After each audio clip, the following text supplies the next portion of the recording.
Hey guys, Professor Bell, Comic Book University, and Mera, Queen of Atlantis, and just like it says on there, at last, Ocean Master returns, and there is one heck of a fight in here. Okay, so Ocean Master has a family now, all right? He's got a son and wife and all that good stuff. And he's like, yeah, I'll be back a little while. Turns out that I heard a rumor that Atlantis is having some trouble.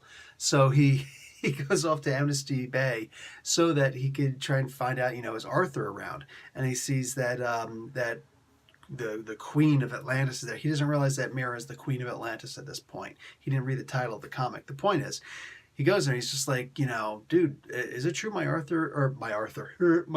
brother Arthur is dead? Is that true?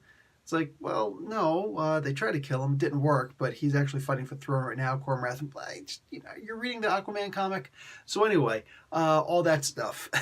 So he's like, yeah, I need to go back and I need to handle business.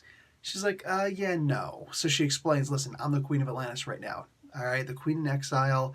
This is the way it's got to be until everything can be handled back home, and that's what Arthur is doing right now. She's like, what? I need to go back. I need to handle business. It's like, listen, last time you got exiled, what's going to happen this time? I need you to stay out of it. So, of course, he backhands her. She goes flying. She's like, what? And she goes and just starts ripping him a brand new one. Like, yeah, that bad. And then what happens? Her powers wink out on her. Her powers keep coming and going, and especially her ability to breathe water. It's inert at this point.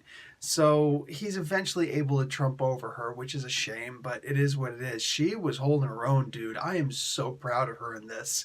Anyway, so push comes to shove, and she's not doing so good. At the end of this, there's potentially a save. Hopefully, this is a good save. But interesting way to kind of turn this around, because I don't believe that Aquaman's actually going to be in this. This is great. I love that this story is happening. I love that Dan Abnett is doing this story. 6 issues so that we can find out what's happening with Mera while the Aquaman comic itself is still going. This was a fantastic idea, and I got no problem buying these. Absolutely not. Man, like with this, Mera is quickly becoming a favorite of mine. You know what I'm saying? Just wow. Anyway, that's it for me. Professor Bill, Comic Book University. Oh, yes, I keep them on me all the time. Class dismissed.